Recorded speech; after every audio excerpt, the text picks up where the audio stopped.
Kas ir arachnoidālā cista? Tā kā man ļoti bieži uzdod šo jautājumu, es gribētu nofilmēt šo video, kur es detalizēti pastāstīšu, lai jūs labāk saprastu. Mani sauc Jānis Šlēziņš, esmu ārsts neiroķirurgs. Tātad, lai saprastu, kas ir arachnoidālā cista, mums ir jāatgriežas dziļā bērnībā, cilvēka attīstības posmā, kas ir tā saucamais intrauterīnais. Tātad cilvēka attīstības posms mātes miesās.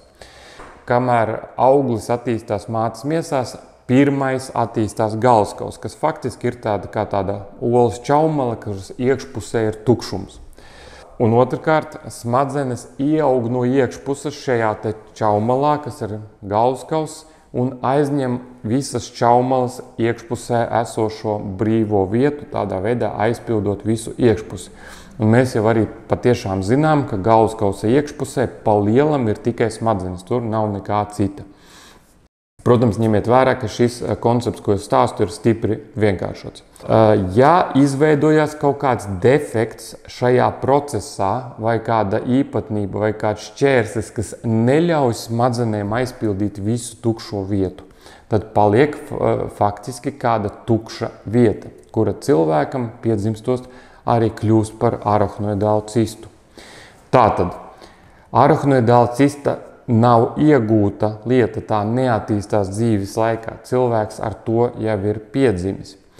Un arachnoidāla cista nav viskaut kāds audzējs, kas spiež uz smadzenēm vai nobīda smadzenes, bet pēc būtības arachnoidāla cista nav nekas cits kā tikai tukša vieta galvaskausa iekšpusē, kuru smadzenes nav aizpildījušas tajā brīdī, kad viņas centās aizpildīt galvaskausa iekšpusi. Līdz ar to nav svarīgi, kur tā cista atrodas. Viņa var būt priekšpusē, augstāk, zemāk, dziļāk, seklāk. Un nav arī svarīgi, cik viņa ir liela. Viņa var būt ļoti maza, viņa var būt arī pa pusgalvu. Ir svarīgi saprast, ka šī cista tāda ir bijusi un tā nerada spiedienu uz smadzenēm. Un viņa bieži vien nerada nekādus simptomus, tā pati pa sevi nav slimība, kas būtu jāārstē. Izņemot retus gadījumus, par kuriem mēs parunāsim vēlāk.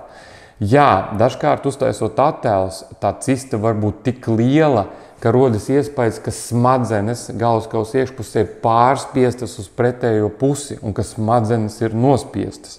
Ka cista ir nospiedusi smadzenes un aizspiedusi viņas pilnīgi uz otru pusi.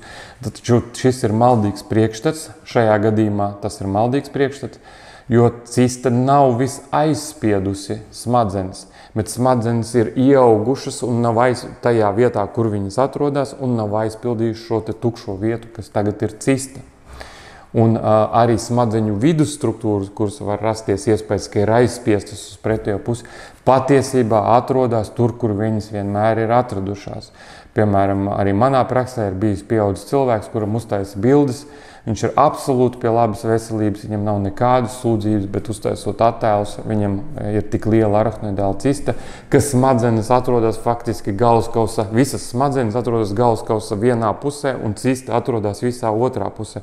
Rodas iespējas, ka šī cista ir aizspiedusi smadzenes uz pretējo pusi, bet patiesībā nē, tā ir vienkārši tāda īpatnība, kā viņš ir piedzimis. Un šīs arachnoidālās cistas nerada nekādu garīgu atpalicību vai kognitīvo defektu vai kaut kādas simptomus. Runa ir par praktiski veseliem, normāli attīstītiem cilvēkiem.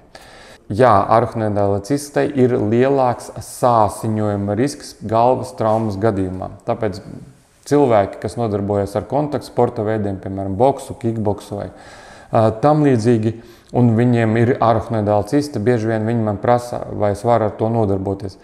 Atbild uz to, protams, ir sarežģīta atbildām. Es saku, jūs pats varat izlemt, vai jūs nodarbojaties vai nē, bet mans uzdevums ir jūs brīdināt, ka jums ir nedaudz palielināts risks sāsiņojumam šajā cistā traumas gadījumā. Visādi citādi cista pēc būtības nav slimība un nav jāārstē, izņemot retus gadījumus. Un šie retie gadījumi ir tādi, ka cista tomēr rada spiedienu uz smadzenēm un tādā veidā rada kaut kādus simptomus, vai nu tas būtu neiroloģisks deficīts, vai nu tas būtu epilepsijas lēkme, vai arī tas varētu būt galvas sāpes. Un, ja cilvēkam ir kaut kādi simptomi un cilvēkam ir kaut kāda arahnoidālā cista, tad ārsta uzdevums, protams, ir tikt skaidrībā, vai nu šī cista ir vainīga šajos simptomos vai nē. Lai saprastu vienkāršāku piemēru, kā ārsts domā, piemēram, cilvēkam ir galvas sāpes pieres apvidū, kuras varētu būt dažādu iemeslu dēļ, tā skaitā infekcija pieres dobumos, un uztaisot attēls, viņam atrod mazu arahnoidālu cistu kaut kur pilnīgi citā galvas vietā, kaut kur aizmugurē.